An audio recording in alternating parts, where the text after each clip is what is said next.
Bienvenue sur Héros Vagabond, le podcast des imaginaires du changement. Je m'appelle Christelle Gentot, je suis artiste nomade et j'ai passé près d'un tiers de mon existence sur les routes.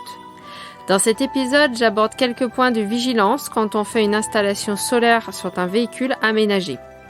Je vais aussi parler de l'entretien des panneaux solaires. Comme pour les épisodes précédents, je vous rappelle que je ne suis pas une professionnelle de l'électricité ou de l'installation solaire. Tout d'abord, je vous conseille de toujours partir de vos besoins. Ne vous dites pas « Oh, en général, on met une batterie de 110 ampères et un panneau solaire de 120 watts crête pour les camping-cars, donc ça doit être bon. » En fait, les besoins, ils sont pas les mêmes. Si vous rechargez juste un téléphone et que vous utilisez quelques lumières pour lire, si vous utilisez votre véhicule uniquement l'été ou si vous l'utilisez aussi l'hiver, et si vous avez une télévision ou un ordinateur ou les deux qui fonctionnent. C'est pour ça qu'on peut pas faire un schéma type au niveau des batteries et au niveau de l'installation solaire parce que ça dépend vraiment des besoins, des consommations de chacun. Ensuite, dessinez le toit de votre véhicule sur une feuille en respectant l'échelle, afin de tester différentes tailles de panneaux. Vous découpez des rectangles en papier en fonction des dimensions des panneaux. Ça permet de visualiser l'installation en tenant compte des contraintes comme les champignons d'aération qui peuvent être disposés sur le toit, les lanterneaux, éventuellement la capucine, etc. Vous pouvez aussi découper des cartons selon la taille exacte des panneaux afin de les disposer sur le toit du véhicule.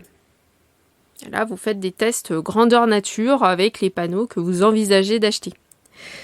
Le but, en fait, de ces petites astuces, c'est d'éviter de se retrouver avec un panneau sur les bras, parce qu'on n'a pas la place, en fait, de le poser. Réfléchissez aussi aux endroits où les câbles vont descendre. L'idéal est de les faire passer dans les placards. Ça, c'est vraiment un truc, faut y penser avant de percer le toit et tout ça.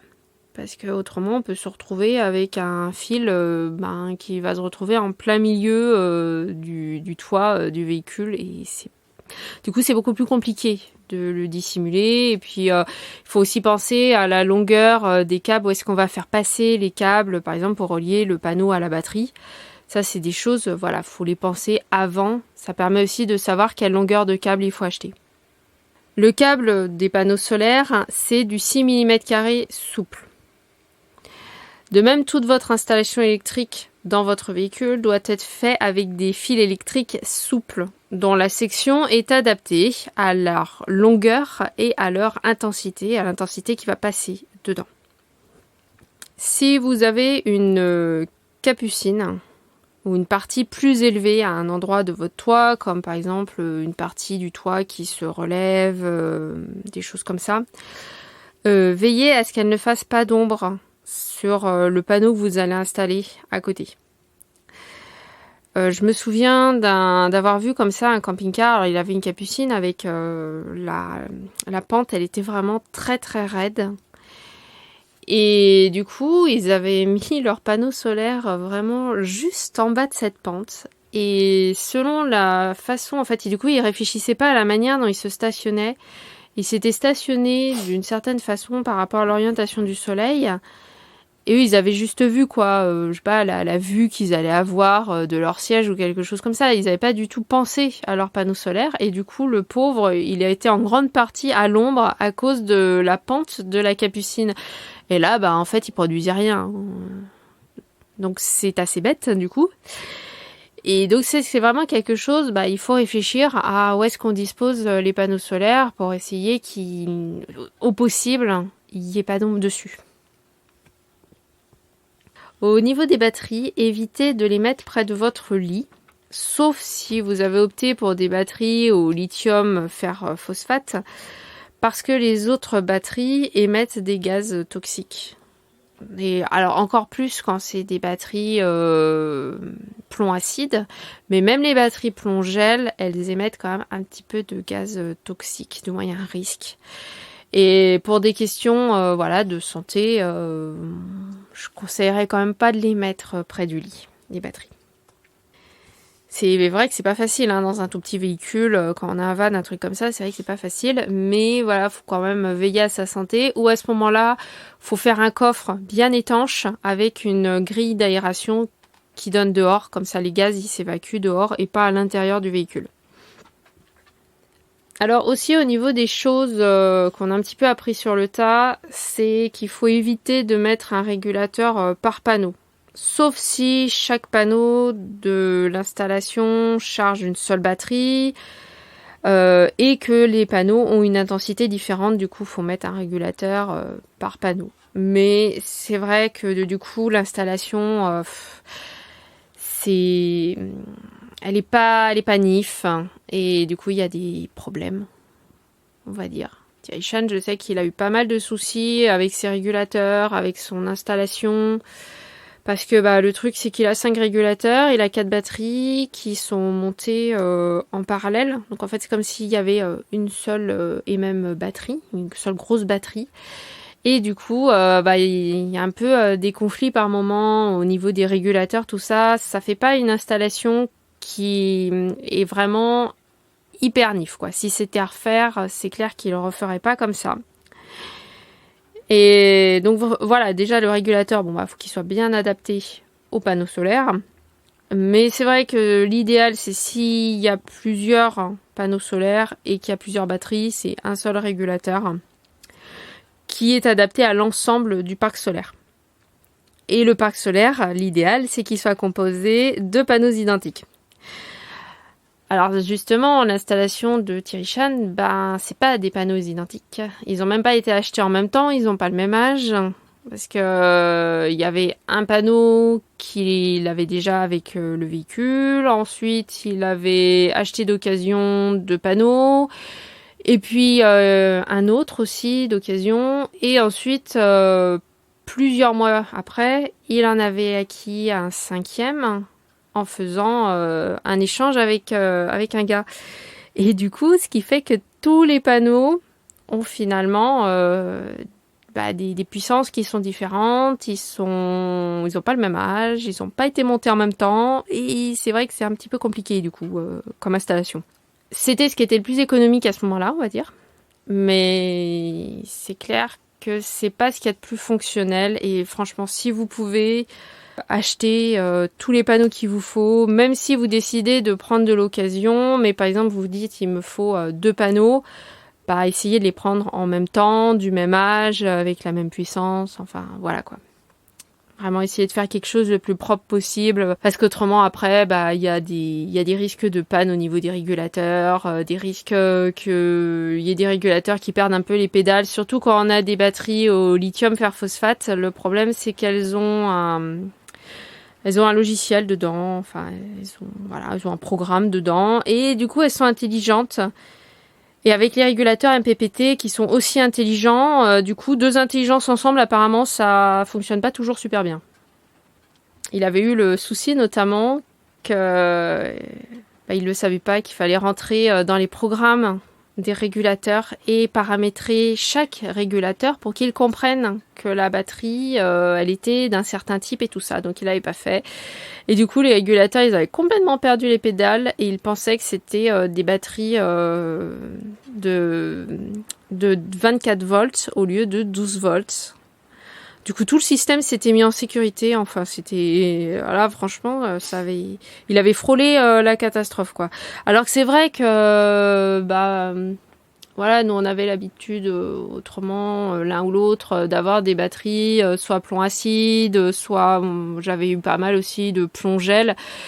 Et du coup il n'y avait pas de problème, hein. C'est pas des batteries intelligentes, hein. C'est des batteries voilà, elles sont pas bêtes non plus, c'est juste des batteries quoi. Et du coup le régulateur lui il suffit de le brancher à la batterie avant de le brancher au panneau. Lui il détecte c'est bon, c'est une batterie en 12 volts, elle est un certain type. Après on le branche au panneau, c'est bon quoi. Mais avec les batteries au lithium fer phosphate, c'est plus compliqué. Donc là c'est vrai que avoir une installation qui est pas parfaite, on va dire, du coup ça rend les choses un petit peu plus compliquées. Donc au niveau des batteries, si vous voulez avoir plusieurs batteries pour augmenter votre stockage en ampères, quoi. Mais que vous voulez toujours être, par exemple, en 12 volts, il faut les monter en parallèle. Donc vous mettez tous les plus d'un côté ensemble, tous les moins d'un côté ensemble, donc ça fait parallèle, quoi.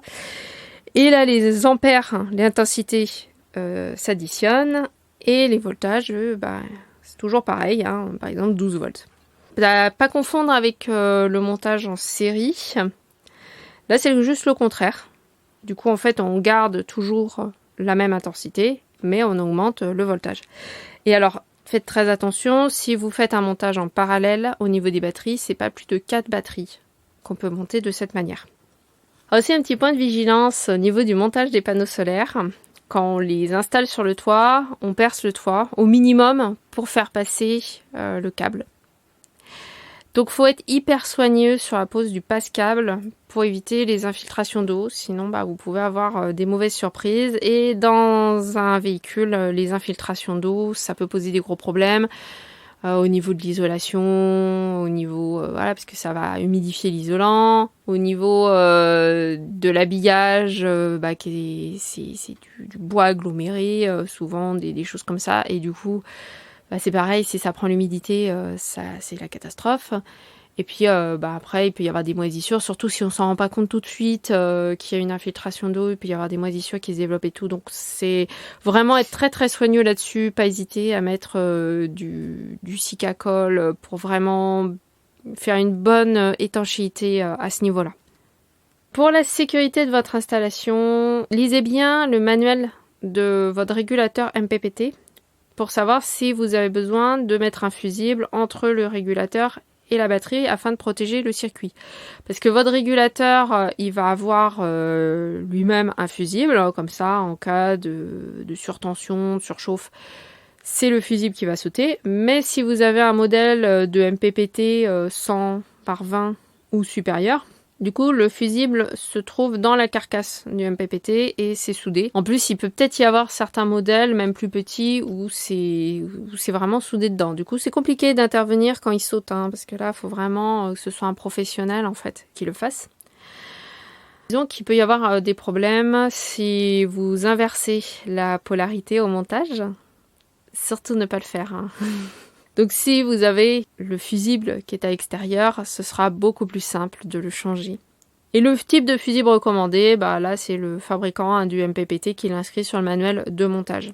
Donc sur une installation à 12 volts, les polarités positives et négatives, c'est vraiment super important de les respecter. Sinon, les fusibles sautent dans le meilleur des cas. Et s'il n'y a pas de fusible, c'est les appareils qui crament. Et bien entendu, si vous avez des interrogations concernant votre future installation solaire, adressez-vous à un ou à une professionnelle. Ensuite, on passe à la partie entretien. Alors, le nettoyage des panneaux se fait au moins une fois par an. Plus si vous vous stationnez sous des arbres. Quand il y a des gros coups de vent ou des choses comme ça, là, faut aller voir un peu s'il n'y a pas trop de saleté, des feuilles qui se sont mis dessus, des choses comme ça. Les panneaux solaires se nettoient avec de l'eau, une éponge et une raclette, c'est tout. On met pas de produit. Idéalement, si vous pouvez utiliser un jet pour nettoyer les grosses saletés. Sinon, jetez de l'eau en grosse quantité dessus. Parce qu'il faut vraiment faire attention de ne pas rayer la surface, sinon après ils peuvent s'opacifier et fonctionner moins bien. Et la raclette, c'est vraiment pour enlever l'eau tout de suite après, pour qu'elle sèche pas dessus et qu'elle fasse pas de traces. Alors au niveau du type d'eau, c'est vrai qu'il y en a qui disent qu'il faut mettre de l'eau déminéralisée ou de l'eau de pluie. Bon, en réalité, vous pouvez utiliser de l'eau du robinet normal. Même si vous êtes dans une région où l'eau est un peu dure, non, franchement, d'expérience, ça change rien. Si après vous passez bien tout de suite la raclette, non, franchement, il n'y a aucun problème. Au niveau de l'entretien des batteries, donc si vous avez des batteries au gel ou des batteries lithium fer phosphate, il n'y a pas d'entretien. Si vous avez des batteries au plomb acide, donc des petits bouchons dessus, pensez à vérifier le niveau de temps en temps, je dirais vraiment strict minimum 2 fois par an, plus si vous en avez l'opportunité pour vérifier que il faut que le niveau est toujours bon et qu'il n'y a pas d'acide à rajouter dedans, quoi. Et puis aussi, ça permet de vérifier qu'il n'y a pas de problème d'ébullition, que les plaques de plomb sont toujours en bon état. Enfin, je voulais faire un petit récap sur la durée de vie de l'installation, parce que les différents éléments de l'installation solaire n'ont pas la même durée de vie. Donc les panneaux, si vous les prenez de bonne qualité, ils durent 30-40 ans. Peut-être plus de 40 ans, je ne sais pas. Mais au moins 30-40 ans, ça c'est sûr. Les régulateurs, c'est 10 ans. N'espérez pas que vos régulateurs vivent beaucoup plus que ça. Les batteries, alors là c'est hyper variable selon la technologie. Allez voir le podcast qu'on avait fait avec Thierry Chan là-dessus sur les batteries. On en parlait vraiment plus en détail. Une plomb acide, en général c'est 4-5 ans. Thierry Chan il avait gardé les siennes 7 ans. C'est beaucoup. Celles qui vont durer le plus longtemps, ce sont celles qui sont au lithium fer phosphate. Elles vont durer 15 ans, voire 20 ans, selon les cycles de charge-décharge que vous faites avec. En tout cas, pensez bien que votre installation, elle s'use même quand vous ne l'utilisez pas. Parfois même, elle s'use davantage quand elle n'est pas utilisée, notamment les batteries, parce que si vous les laissez se décharger très profondément, là après, leur durée de vie risque du coup d'être réduite quand même. Donc voilà, on a fait le tour. Cet épisode, c'est le dernier consacré aux installations solaires et électriques dans les véhicules aménagés.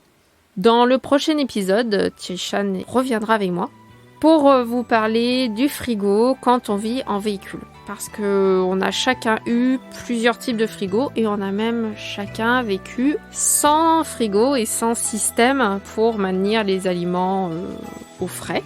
Alors au niveau des frigos qu'on a testés, frigo avec congélateur au-dessus, frigo Trimix avec congélateur, pas de frigo du tout, petit frigo Trimix et autrement glaciaire. Donc voilà, on a vraiment testé un grand éventail de possibilités. Et donc on partagera avec vous les avantages et les inconvénients qu'on a relevés lors de nos différentes expériences à ce niveau-là.